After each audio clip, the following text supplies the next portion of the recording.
Good afternoon, everybody, and a very warm welcome to the Lexicon Library in Dunleary. My name is Sam Blake, and I'm the founder of the Murder One Crime Writing Festival.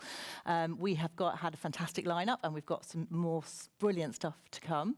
I'm obviously speaking to the live audience here, but online we have a whole raft of people who are tuning in. So welcome if you're sitting in your, I was going to say in bed, you probably got out of bed by now, with a cup of tea in front of the fire on your Sunday lunchtime. My guest today is Lisa Jewell, who is a fantastic author who's come all the way over from the UK to join us. I say all the way over.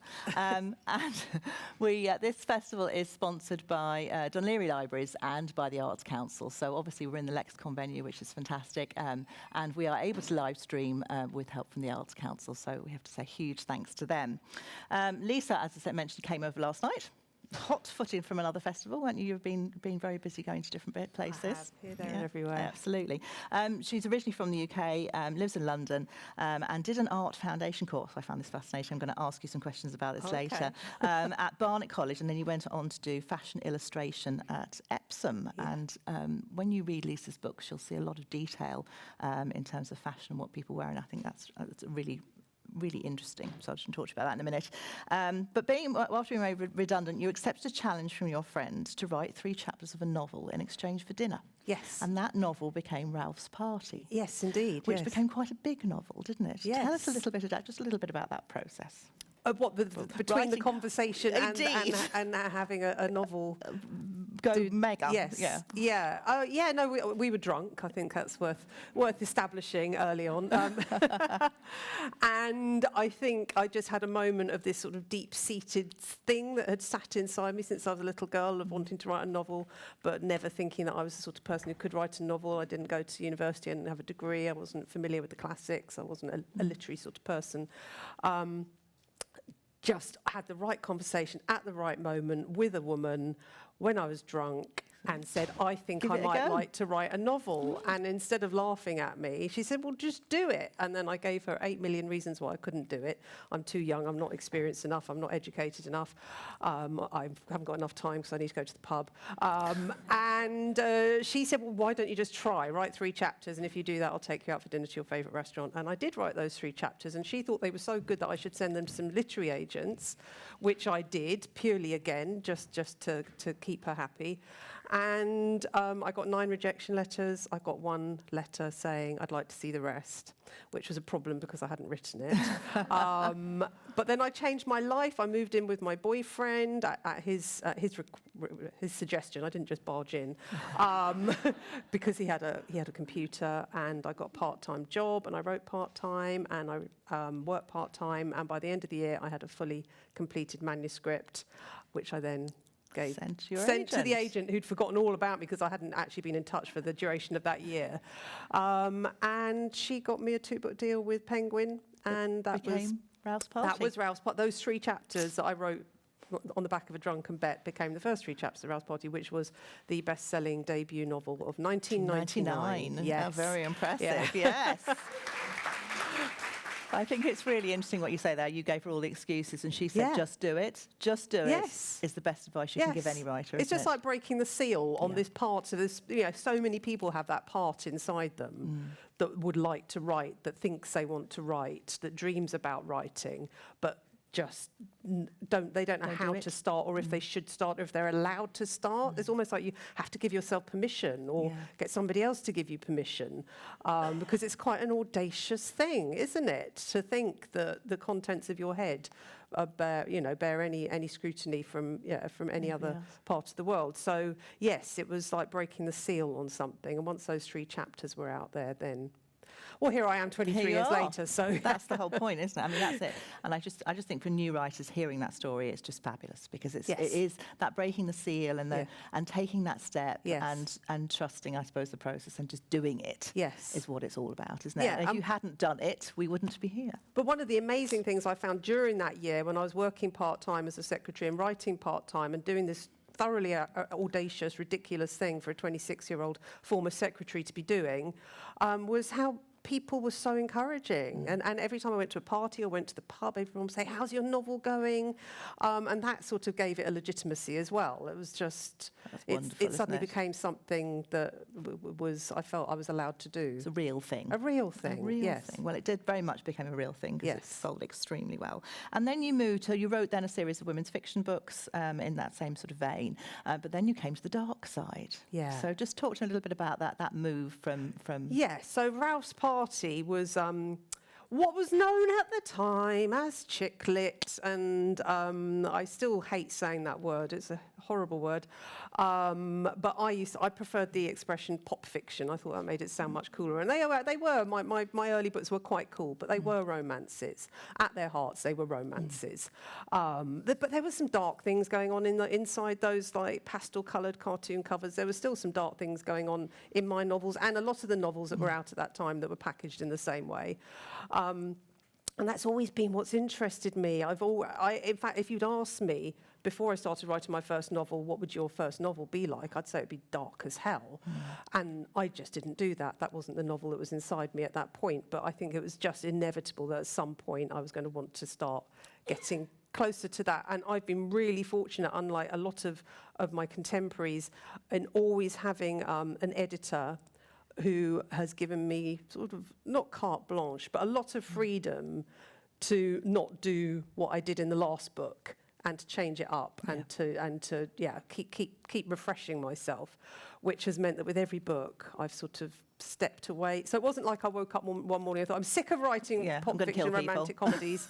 I'm going to kill someone. It was very, very gradual. I wrote a few dark family dramas after I stopped writing romantic comedies. And there'd be really dark secrets at the heart of these novels, but no murder, no crime, no death. And so, it was just an incremental thing. Yeah. And I think it was 6 books ago that I killed someone for the first time. And once you've done that, there's no coming back. There's no coming back. You can't turn around and say, actually, no, I don't like this. No.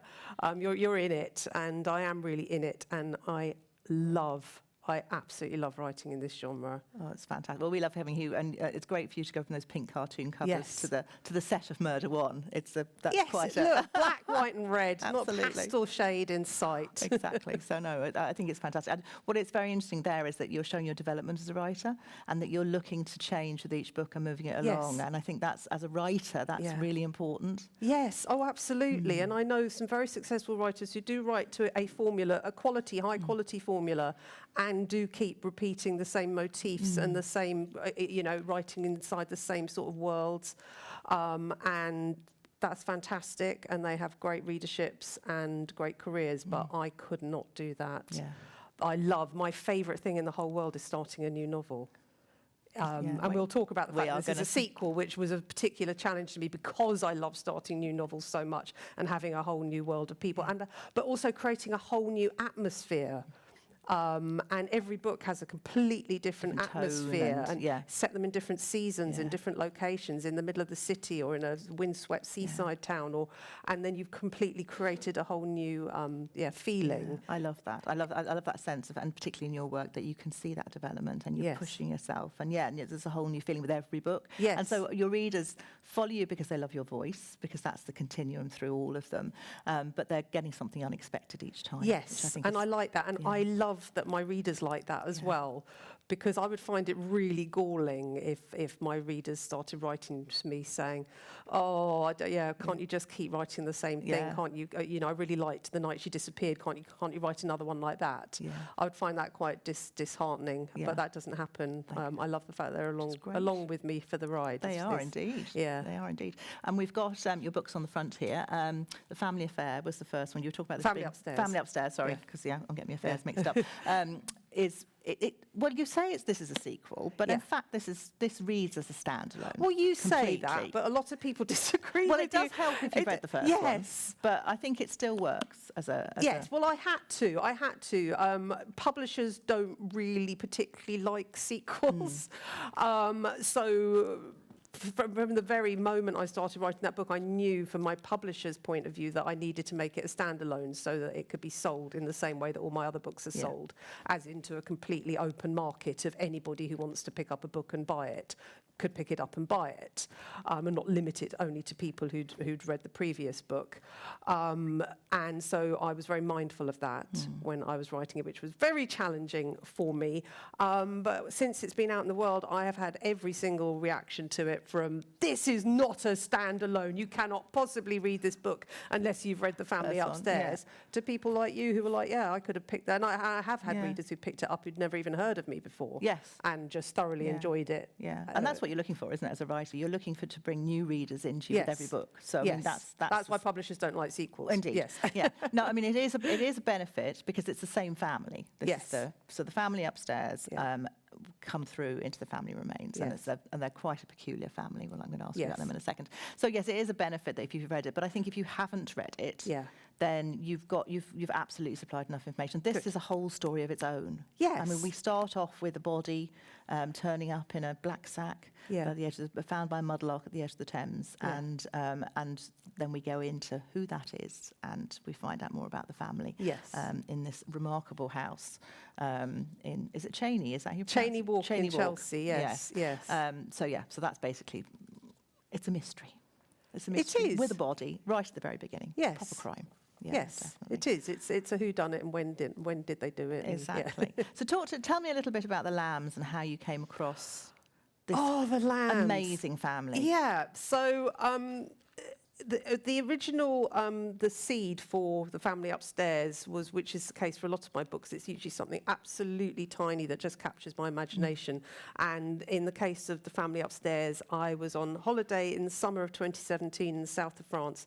And I was eating lunch with my family at a beachfront restaurant, and I saw a bedraggled-looking youngish woman dragging two small children down the boardwalk behind the restaurant into the private shower block that had a huge sign on it saying, for use of members and patrons only. And she clearly was neither a member nor a patron. And she just looked sort of slightly haunted. She just looked like there was stuff going on with her.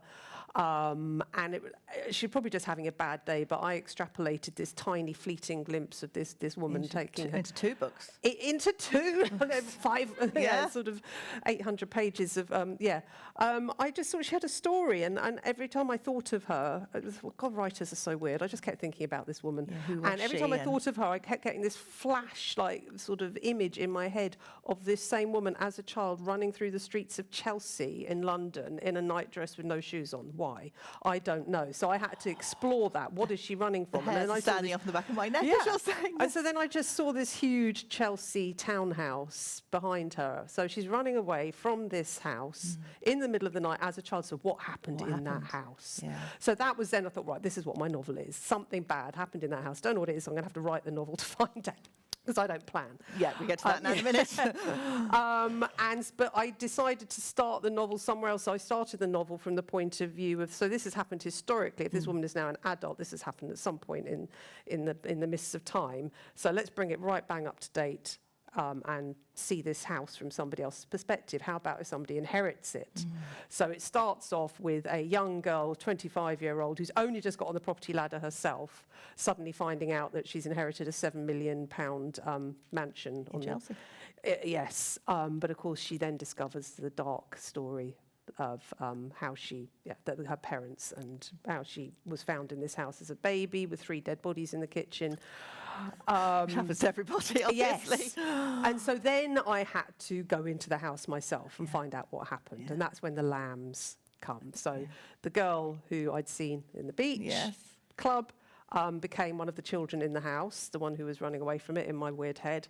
And then I introduced her brother as well, her big brother Henry, who's quite a strange little boy. Strange. And he's the one who tells the reader the story of what happened in that house when they were children. And he is pretty much the reason why I decided to write a sequel, because he's such a fantastic character to write. So I started off writing him, he was 10 years old, he was just about to turn 11. And by the end of the book, he's 42. And I just felt like I'd only just started getting going with him in a way, because he goes from being this very strange little boy who then goes through these traumatizing experiences and comes out the other end of it in quite a strange form, just one of the most unsettling, very odd. unnerving characters, who's completely unpredictable, capable of great kindness, capable of great cruelty, and everything in between. So that's where the lambs came from, just from seeing a woman on the beach in the south and that of France. exact scene. Ends up in the book. I did recreate it in the book. It's Libby, isn't it? Libby who's Lucy is the sister. Lucy, and because Libby is her daughter who does the inheriting.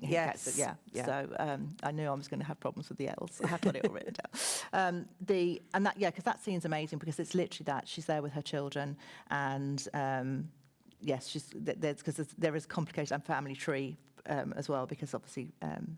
Libby is a little bit older, and she's there with two younger children, and who have different fathers, and she's very complicated. It is. As I'm saying, there's something you can read the book. Yes, it might be easier just to read it. Yeah, it's great because she's an amazing character. They're all your characters are really three-dimensional. They feel like could be. I mean, Henry is a very peculiar person, but you feel like he could be real, and you can really see him across a party. You know, this person who's, and when we meet him in the family remains, a fancy hardback here now, it's very nice. They have lots upstairs. We meet him and we discover he lives in this apartment which is very sterile and it's white, and he's very much in control of his life. But he's sort of taken on the persona of somebody completely different too as well, hasn't he? So he's very strange. Yes, he's very fluid. He feels like he can be whoever he chooses to be. And he's got all these costumes that he puts on and because he doesn't think he's worthy of anything as himself. As an individual. Uncle Henry, as he calls himself disparagingly. He can't just be Uncle Henry. He needs to be more. More than he's a fascinating character. And there's a lovely twist at the end. With a little Henry twist at the end. And they're very, very, and I'm not even going to tell you what you have to read the book because we're not finished with Henry. We get to the end and I'm like, we need another book now. Yes. To find out what he does next. There will not be a sequel to The Family Remains, but there may be a spin-off. Like a spin-off, exactly, like Frasier. I'm good to spin-offs. It's all good. It's all good. Yeah. No, fabulous. And then we were talking about locations earlier. Obviously, Cheyne Walk is very important in Chelsea. We see the south of France. We see Michael Rimmer's house in here, beautifully described, and Rachel's flat, Rachel Gold, who is a jeweller, and we see the inside. So locations are very important to you too. Yes. Have you been to all these places, or do they just come out your head? Right, so there's an awful lot of places in this book. Cheyne Walk, well, here's I'm such a lazy writer. So Cheyne Walk, here's a good example. I had this idea, I had this vision in my head, and I think any normal writer who lives in London would have got on the tube and gone down to Chelsea and had a little hour of research, like maybe taken some pictures, and I just couldn't be bothered. I just wanted to write it. I just wanted to write it. So I went onto Google image search and just Google image searched for houses on Cheyne Walk. So I'm familiar with Cheyne Walk, but I didn't actually go and absorb it. And you didn't go and find a house for sale and walk around? No, I didn't do any of those things. So we've also got Rachel, who lives in Camden, in one of those apartments that overlooks the canal that I've walked past a million times and always thought they were the weirdest looking apartments. So it was an opportunity for me to sort of get inside that apartment block that I've always been fascinated by. And a lot of the novel is set in Chicago. Yes. Now, guess how much time in my life I've spent in Chicago. Go on, tell us. Well, actually, 1 hour. Oh, gosh. Yeah. In the airport, probably. No. So what happened was I was on tour in America, and I had a book event in a very leafy suburb of Chicago, like an hour outside the city. And they give you these, like chaperones, media escorts, they're called. So they look after you when you're in America. And they pick you up at the airport and they drive you to your event, and then they take you to your hotel and what have you. And he said, "Have you ever been to Chicago before?" And I said, "No, and it's such a shame I'm not going to get to see it because I'm out in the suburbs." And he said, "I tell you what, we've got an hour. I'm going to take you on a whistle-stop." So he drove me around Chicago for an hour. We got out and we looked at the lake. And he can tell you about it because he's local. Yeah, so and he was local.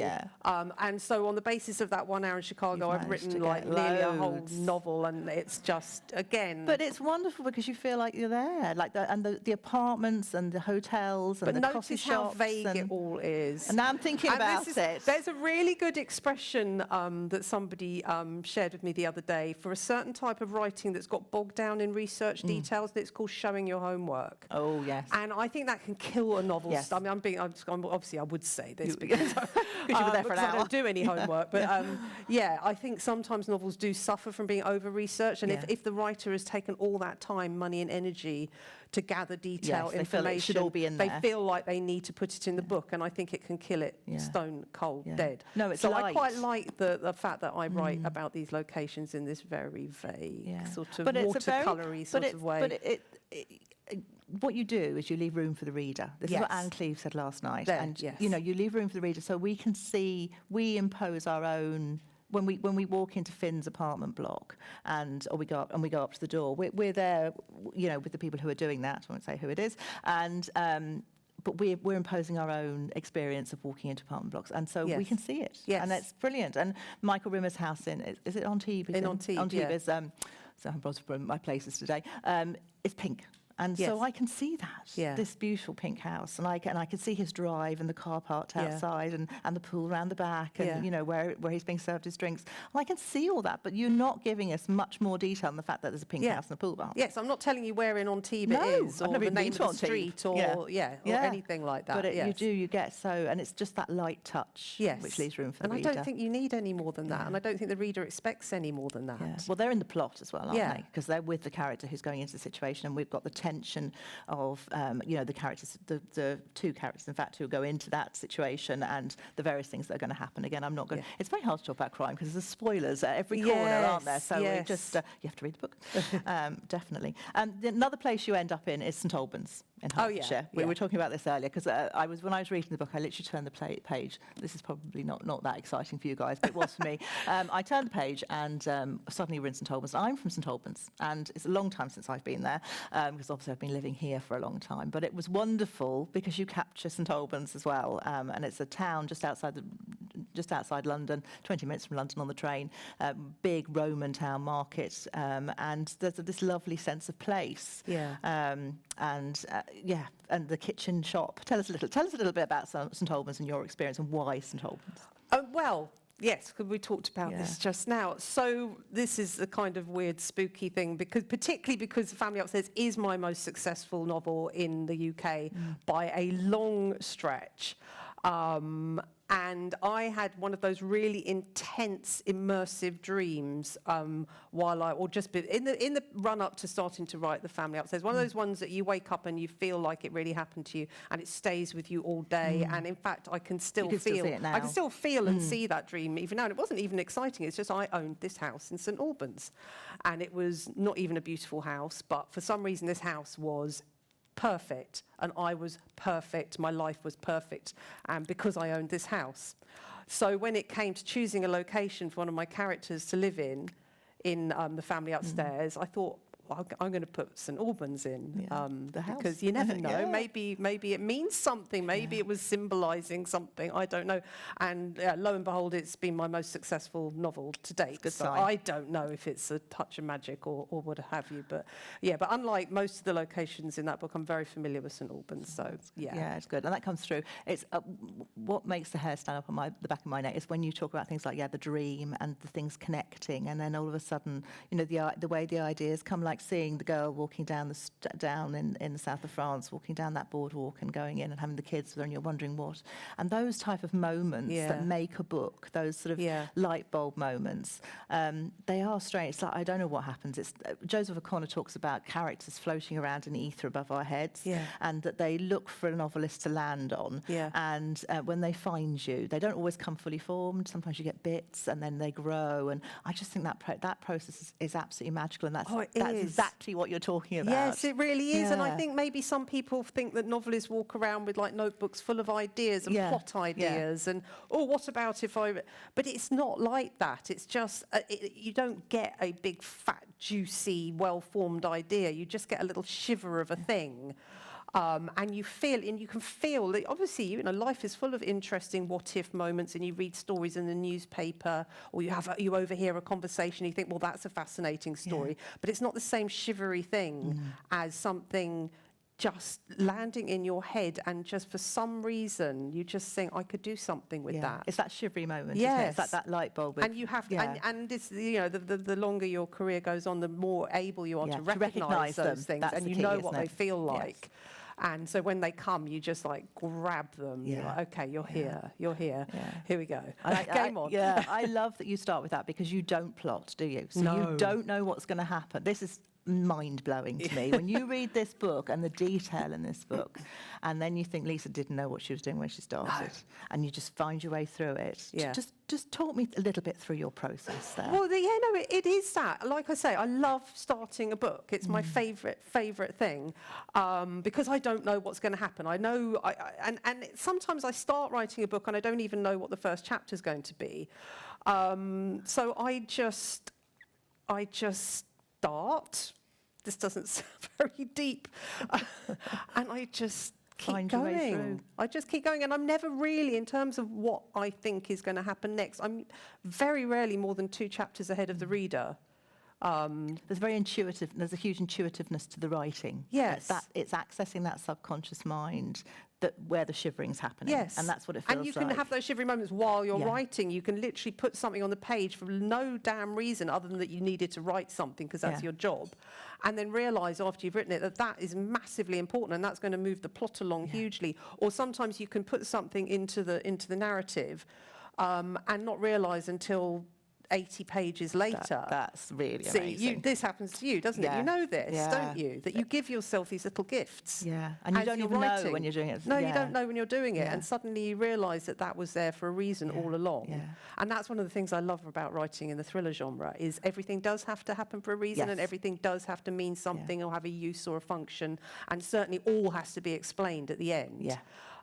So it's a joy to be able to sort of use all these little bits and pieces that your subconscious has dropped in. Yeah, that's it, because I think I'm a great believer in your subconscious doing that. That's where the creativity happens, and when you learn to access that and feed it onto the page, it makes things so much easier. But it's like Chekhov's gun, isn't it? If it's on the mantelpiece, then it's got to be in there. You're not going to mention it unless it's got a use within the story. Exactly. Yes, everything almost has to be circular in a way. Yeah, it is very much so. So the novel I just finished, there was a character at the beginning who kept playing with and I didn't know why, but she had a gold chain with a golden bumblebee pendant on it, and every time I described her, I would describe her sliding this bumblebee back and forth, and I didn't know why, but I knew, because I'd done it, that I had to have a reason for it, and it had to have some importance, and it had to be there in the closing pages of the novel, because that's how it works in any genre, but I think particularly when you're writing thrillers.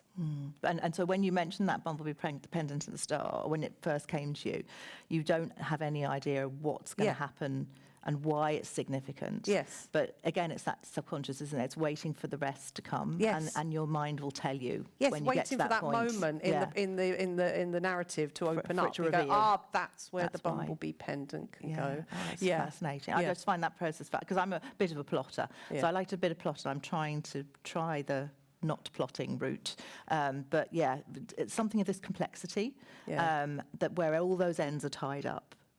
To do that without having an idea of where you start is, to me, it's just quite incredible. I had quite an interesting experience writing the novel that I just finished writing as compared to all my other novels, because I usually write 1,000 words a day. And I was never sure this is the magic number, the 1,000 words a day.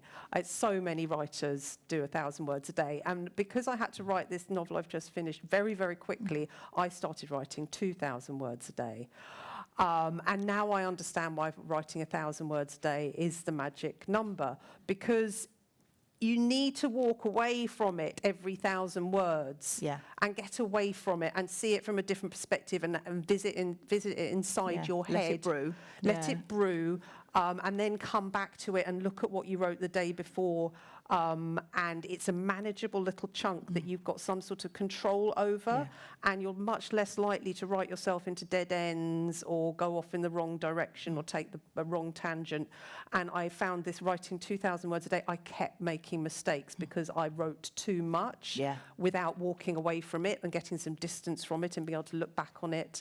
And I deleted so much from this book.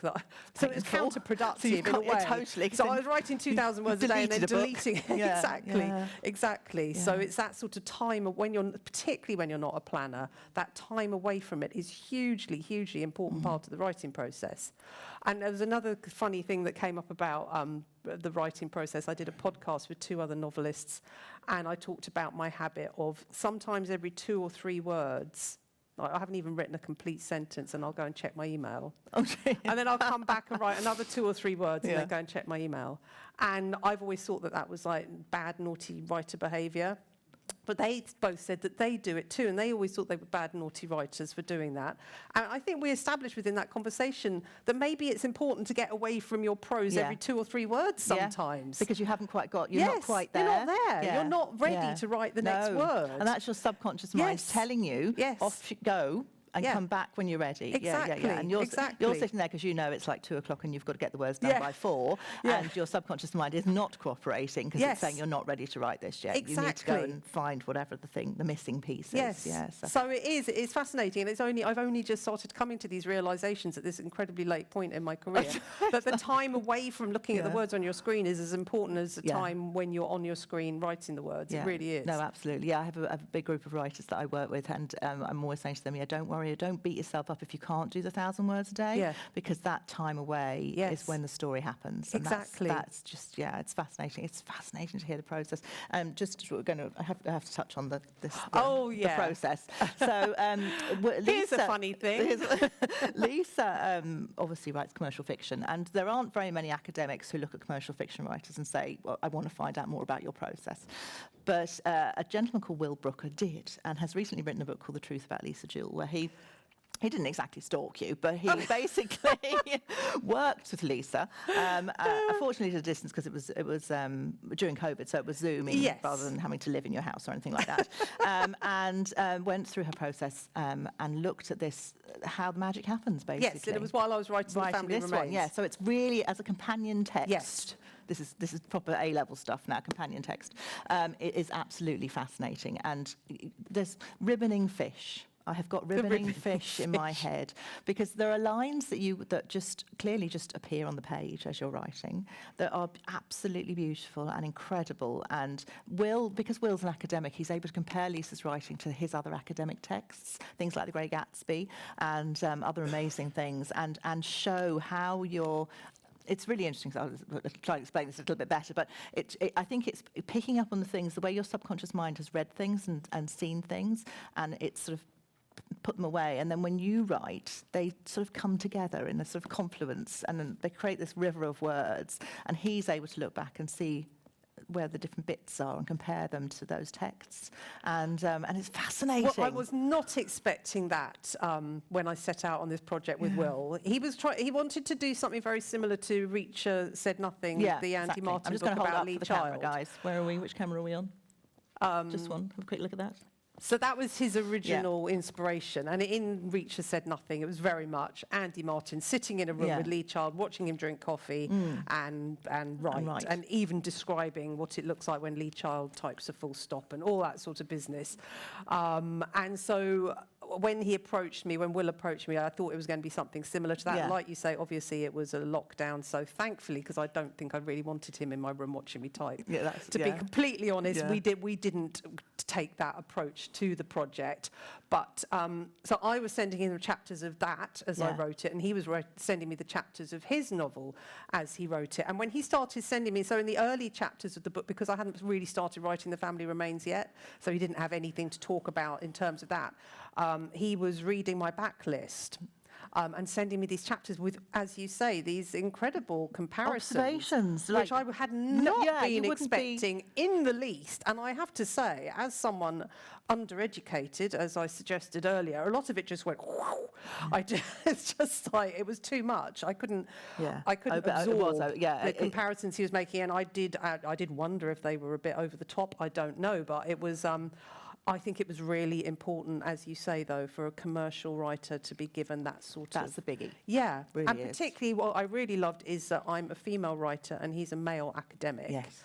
Yeah. So it would have been, any sort of commercial fiction writer, I think it would be a positive thing to have that sort of analysis. Yeah. But I think it was even more special and important that I'm a woman. Yeah, no, it's absolutely fascinating. But it really feels like, you've, I don't know, you've read a chapter 20 years ago, and that has come through, and it's made and you've made it your own, and you've brought it into your story, and he can see all those comparisons, and there are lots of little bits like that where he talks about different people walking into rooms in the same way that you've got it here, and somebody else has done it 20 years ago in one of the classics. It's fascinating. And the ribboning fish are just in my head forever now. Just beautiful ways of describing things. Like, if you look into a river or into the sea and you see a shoal of fish swimming along, they're literally silver and ribboning, and that's how you describe them. And so when we talk about these locations where you have such a light touch, when the light touches words like that, which completely give you an entire picture in 2 words, that's what you're able to achieve. Yeah, I mean, and a lot of it is because I've now written so many books, and I've described so many things so many times, sunsets in different ways, and so your brain is constantly thinking of fresh ways of describing things that you've already described. My mind is very open to using sort of slightly tangential words. It's fabulous, brilliant, and gorgeous, beautifully written. And so we mentioned right at the start that you trained in fashion design and you're a fashion illustrator. I did this weird course called Fashion Promotion and Communication, which was supposed to set us off into the world of fashion marketing, fashion PR, fashion illustration. It was a very weird course. It was interesting. It was what it was. Yeah, but I wasn't really interested in learning anything. I just went because all my friends went. I was going to say, what it proves, though, is that you have an eye for detail. Because it's the detail that comes through into the book. So you very disparagingly say that you're just doing it, but actually the eye for detail that you have, that again, it's like the ribboning fish. It's just in a couple of lines, a couple of words, you can describe things really, really clearly. And it's that detail that brings us, the 2 scruffy children and the dog going down the boardwalk in the south of France, or playing the violin. I love the detail of the violin in the street, or, Rachel Gold's apartment, all of those things, the house in St Albans that we find out about later, which is incidentally an old vicarage, isn't it? I had friends in St Albans, and I used to know the vicar's daughter, and I'm sure it's the same house. And they used to have a goat in the garden, so that's a whole different story. But it's that detail which comes through, and that, from a writer's point of view or from a reader's point of view, is what makes the entire thing live, because we have this amazing tableau in the background, and then we've got plot on top. Constantly pacey plot. And does the plot come when you're writing instinctively and you're sort of moving forwards? How do you keep the plot moving? Like, how do you get that pace? It's a sort of needs-must situation for me, and this is again coming back to the 1,000 words a day. I feel like something has to happen in those every sort of 1,500 to 2,000 words, maybe every 1,000 words, somewhere between 1,000 and 2,000 words, something has to happen. And quite often I will just throw something in willy-nilly because I know that something... So I'll have a character, a character and they're in their bedroom and they suddenly decide they're going to check their husband's jacket pockets, and I know they're going to have to find something, and I don't know what it is, and I don't know what it means, and I don't know where it's going to take the story, but something has got to happen now. And I have my character put their hand inside the jacket pocket and pull something out, and until that character opens their hand and looks at it, I don't even know what it is. And then I'm staring at this sort of sort of imaginary hand in my head, going, what's in it? What's in it? Oh, it's a receipt from and then I've written it, and then it's done. Yeah. And then that's the plot. Yes. There it is. And we need to know what happens next. Yes. So what does this signify from what happened in the chapter before, and certainly what does it mean going forward? Yeah.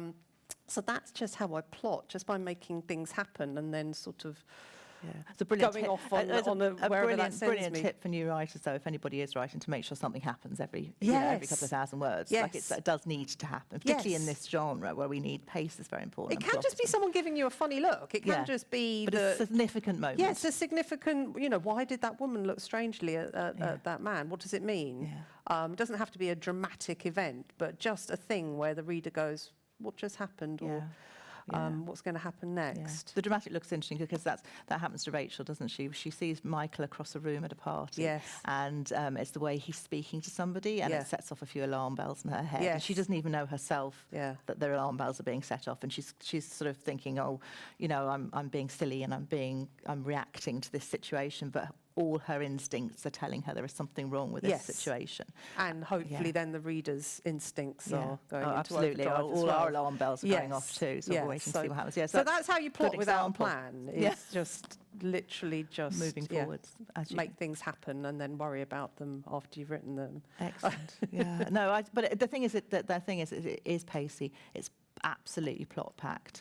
We've got the background of these amazing locations, and so you can be completely hooked. I mean, I was completely hooked all the way through the book, and these amazing characters that come through as well. So, but the plotting thing as well. Interestingly, the novel that I've just finished writing. Again, I didn't know what was going on while I was writing it. But at the end of the writing process, the person who the reader had assumed to be the bad person who'd done all the bad things was the bad person who'd done all the bad things. And even though it had been quite a fun journey for the reader at that point, it just, for me, it wasn't enough. I guess I'm talking about twists here. Yeah. And I went away from that novel for a couple of weeks. I went on holiday. I just thought there's something else. I need to wait for the thing to fall into place. And then it came, and then I wrote the last chapter, and it turns the whole book onto its head and upside down and inside out. And so plotting can happen way after you finish writing the book. You're almost still plotting. Yeah. You're still able to influence the sequence of events and the reality of what the reader has just read. As you go through. And do you find that you need then to go back to the start of the manuscript to see to make through? sure everything lines up with the thing the change that you've just made at the other end of it, yes. Yeah. So basically writing the first draft, you're writing the first draft from beginning to end, finding the story, and then you go back and do... You can go back and make different things happen and make or give different meaning to the things that happen as well. And do you find you're doing a lot of drafts before you submit it, or do you send it into your editor then? It changes. That didn't have that was pretty much a clean run from the first draft. There's not much difference between my first draft of that and that, but the book that I've just finished writing is unrecognisable from the first draft. That's interesting. Yeah. Again, that's the development of a writer, isn't it? So each book is a different process and that's exciting for the readers, because I think we get a sense of, I don't know that you're not necessarily aware of it when you're reading it, but it's definitely it's part of the... It's part of the text that's the underlying thing, the subconscious. Yes, and that's a nice thing in Will's book, actually, is he refers to that, these sort of like, these changing rooms that you sort of walk into a room and it's been, somebody's moved the furniture around and you can't quite work out what's different because he was watching the book evolve and he saw all those little changes going on. And in fact, he got to the end, he read it in the last half of it at the end, and thought, hold on, if that happened at the end, then that first chapter makes no sense whatsoever. And then he flipped back to the first chapter and read it and saw that I changed it all to fit with the... To make it work. Yes. So he actually, there's a whole chapter about that sort of magic thing that happens in the draft process. Yeah, it's fascinating. It's fascinating. Yeah, so it's an excellent companion text, Will Booker's book. I absolutely loved it. I didn't really feel that you were being stalked. I really enjoyed it. To get inside the text, and I'm reading both of the books, Family Upstairs, not Family... Yes, I'd say it's a little trio of books, actually. Buy all three. Buy all three. What a good idea. They're all upstairs, absolutely. Yeah, and this, absolutely can't go wrong with this. Now, we must have some questions from our audience. Michelle is looking at our question master. She has the microphone. So does anybody have any questions, ladies and gentlemen? Will we go online, Teresa? Do you want to do the online questions first? Michelle, do you want to pop over to Teresa here with the microphone? That's it. And Teresa, if you could just stand up, that'd be great. Hi, Lisa. How are you? Good. So Ita Roach is watching online, and she's wondering, did you debate the voice for the family upstairs? Debate the voice. Did you the point of view character? That was her point, but your voice, what point of view, I think she means. Yeah. Did you Oh, well, write yeah, from? all of my books are told from multiple points of Yeah, view. I love that. So I started writing it from Libby's point of view, and she was third person. And then I came in with Lucy, and she was third person. But Henry's first person. Then I brought a detective in. Yes. Yeah. And he started off third person, and then I decided to make him first person. Yeah. And then Henry had been first person in the family upstairs, so I kept him Keep first going, person. yeah. The more interesting... That makes him really spooky. Yes, I'd say exactly. That's exactly Yeah. right. The more interesting and Yeah, spooky. spooky the character, the more enjoyable and important I think it is to write them from the first person That's perspective, because then hard. you are absolutely sort of talking to your reader in a way that's quite confronting and it's also. Well, you are, because you're in his head and he's not. Yes. Yeah, it's really interesting. Yeah. I think, there's a real challenge from the writing point of view. What were 21 books now? How many books is it? I've done 21 now, 21 yeah. books is quite a lot, isn't it? So but you have got the hang of that. Yeah. Clearly. Well, but the writing first person and third person, not everybody can switch. Like, because they're completely different sort of ways of writing and thinking and stuff. And, but I do think that's because I always people my books deliberately with very diverse characters, as in they're very diverse from each other. Yes, yeah. So I wouldn't write a book that had three sort of, three London mothers. Yeah. I wouldn't do that because yeah. I think that's confusing for the reader and it's not much fun for me. Yeah. So they're very diverse voices anyway. Yeah. So I find it quite easy then if one of them's speaking in the first person and one of them's third person. Yeah. It doesn't seem like such a big leap. No, they're very, because that's it. They're very distinctive voices, and Yes. the characters are very individual. Yes, yeah, and which is great from a reader's perspective. I deliberately usually try and have one teenager and one male voice and one female voice. I mean, I have got a couple of books that don't have a male voice. The secrets are coming out here, guys. Yeah. I'm really interested in that. But I think it's really important because I think readers can sometimes get quite confused trying to keep up with when you're doing these multi-perspective novels of it. And and it's more fun for me. Definitely. It's brilliant to leap from the definitely. mind of a 16-year-old boy into the mind of a 40-year-old woman, and it's so much more fun for me as a writer. More challenging. So that was a very good question. So who's next? There we go. If you can run round.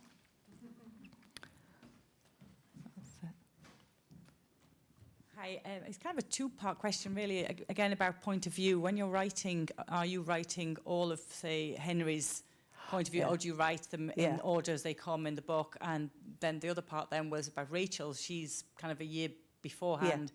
Do you write hers in one block and then thread it through the story?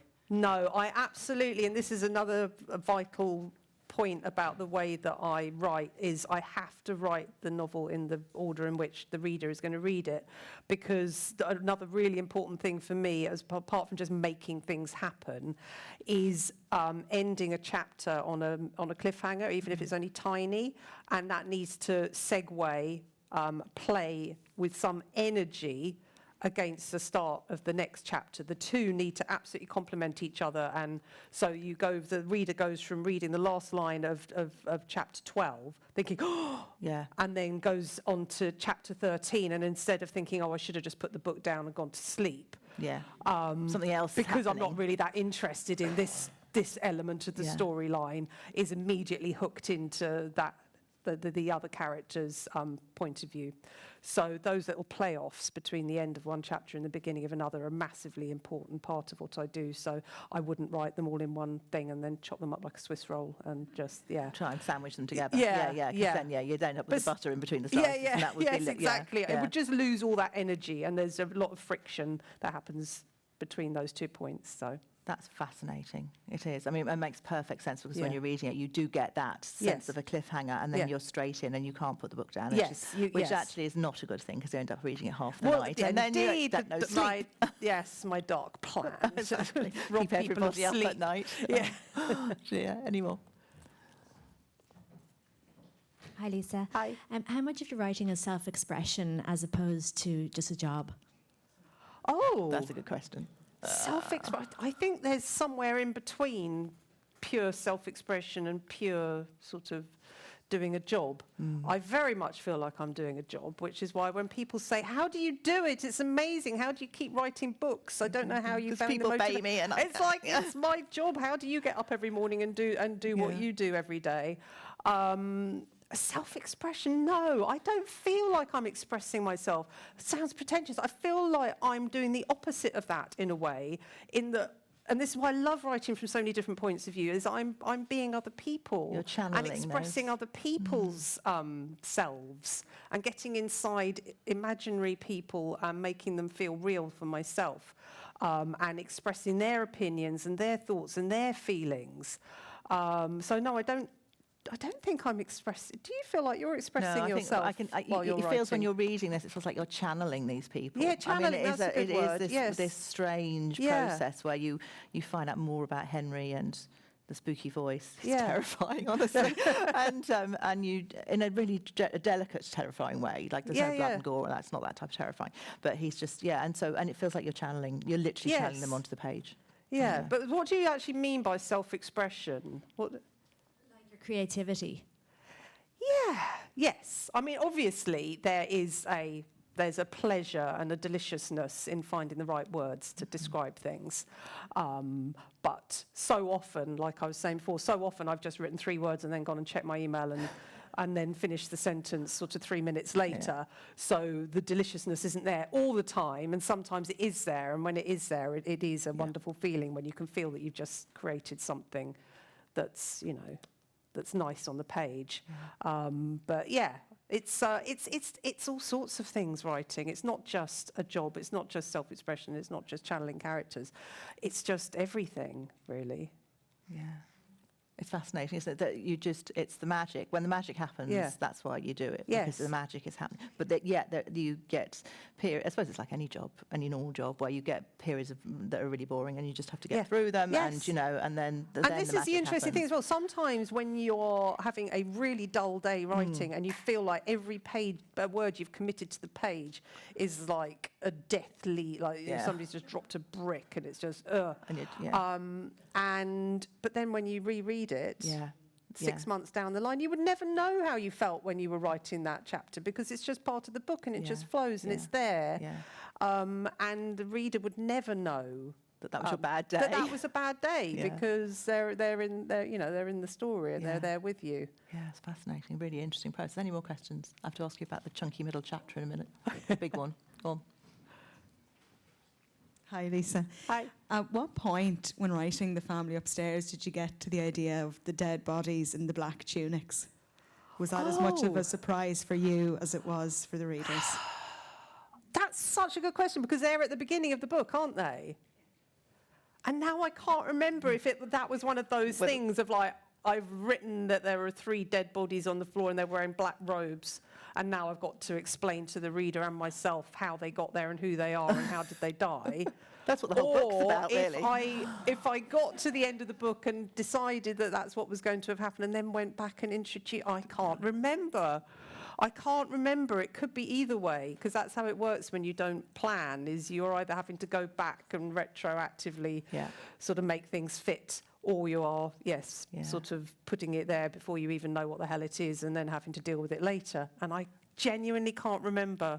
That's really weird, because that's quite a big thing. Yeah, well, it is, that's also what The Family Remains is really all about. Because it's that search for who those people were, and that's all part of and that's included in this book. The search for who they were and how we find out who they were, and as Libby gets the bits come together, and we find out who the people in the black tunics were and how they got there. Yes, and it's very interesting. Yes, that's good.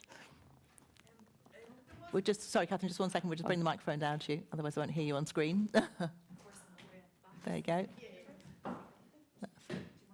Are you able to stand up? Oh, sorry. Hi, Lisa. I better stand up. Very high maintenance. Yeah, I'm afraid. Sorry.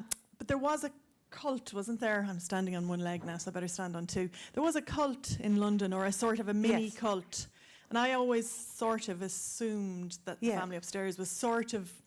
Are you talking about the Chinese guy. I can't remember. It was just some story. I saw it on Yes. Channel 4 News about, Yes. I don't know, 5 or 6 years ago, and something that came out, and this kind of and they'd been in that little house in And they'd East been in the London, and they'd house, been yeah. living there for 30 years, and nobody knew, Yeah. and they were still like washing his feet every day. And Yeah.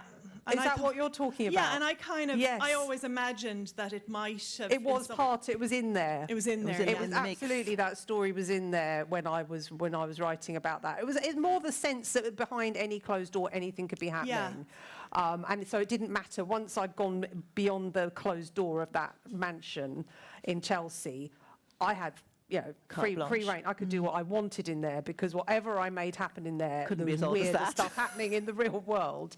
And another thing that, another news story that broke around the same time that I was writing The Family Upstairs was the Turpin family in California. Do you remember this, with the 13 children, and the girl escaped and they'd all been chained to their beds? God, yeah. And Yeah. yes. So that was also in my head, this idea of children being handcuffed to beds and sort of like denied food and denied shoes and denied, basic. That's all in there Yes, too. so that was all in my head as Yeah. well. But that wasn't my question. Oh, sorry. Oh, But it was Sorry, good. Mike. I know we're under time pressure. No, you're fine. I love your books, but I did love the Truth About Lisa Jewell. Oh, you read it? And I read it, and I found it really encouraging as well, because the 1,000 words a day, and I think we find out that the real truth is that the word count can vary hugely, and that if things are going badly, sometimes they can suddenly start going Yes. well. But I wondered, I've now forgot my question. I'm sorry. I wondered I wonder if you could talk about that process of the dips and the peaks and all the rest because of also it. what you have to remember, and what you would have probably divined from reading that book, is you're fitting this in around also being a domestic being, like a human being who has to do all the other things and all the Yeah. things that are now associated with being an author, all the Yeah, sort of like social being on the media road things. and the travelling, The and you yes. doing the festival yesterday and Yes. coming to here, and yeah. So in an ideal world, as a writer, it would be a Groundhog Day situation where you'd wake up at the same time every morning, and every day would open in the same free way, and there'd be nothing in your diary and nothing in your calendar. I'm sure Hemingway wrote like that. There'd be your heater wouldn't break down. You wouldn't have to take the dog to the vet. You'd just sit, and then you'd just do the same thing every day. And then I would write 1,000 words a day. Then, in fact, I'd have finished a book in 100 days. And So, there'd be no yeah, bother then at what all. would I do for the rest of... But so, yeah, those sort of dips and troughs are not just about the creative process. They're also just about life just slowing you up sometimes. And then you have to, take a time grab. So at the end of writing The Family Remains, which was Christmas... God, wow, it was just less than a year ago. That's so weird.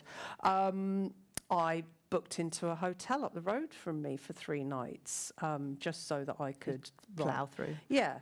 So the dips and troughs are absolutely a part of it, and are not always attributable to just sort of not being in the zone or not having your muse or your mojo or what have you. Sometimes you just have to navigate just life not letting you have those moments to write as well. I think it's really good for people to hear that actually you're a real person with a real life, and you're fitting in this. So you read this amazing book, and it's fluid and it's flowing, and it's got this incredible plot, and it's keeping you going.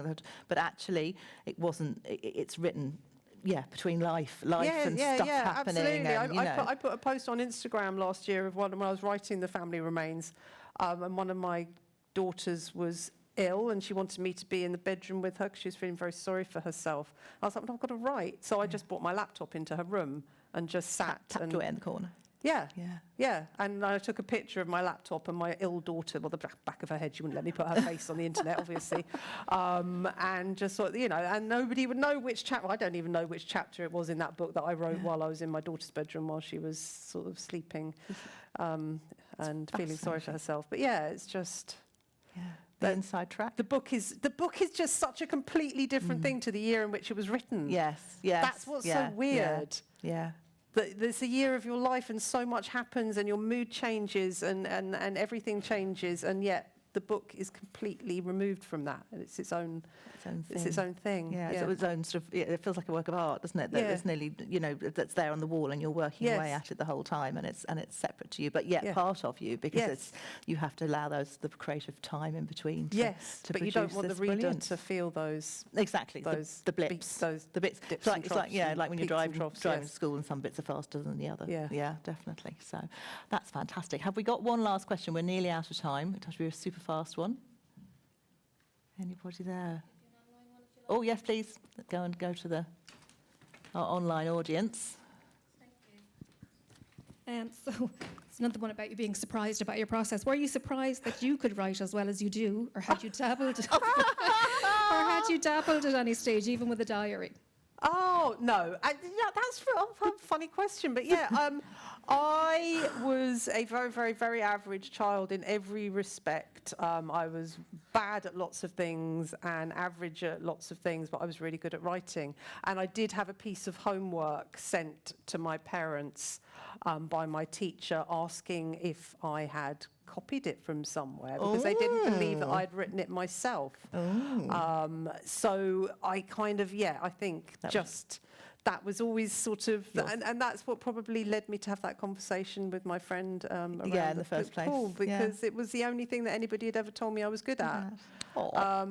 And you are good at it. So am I surprised that I'm good at writing?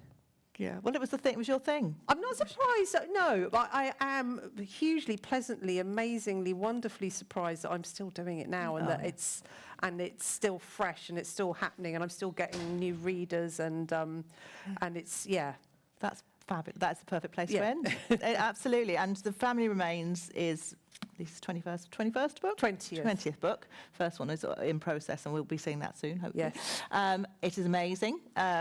You have to read it, because you do need to find out about the way that the plot evolves and the characters evolve. It's amazing.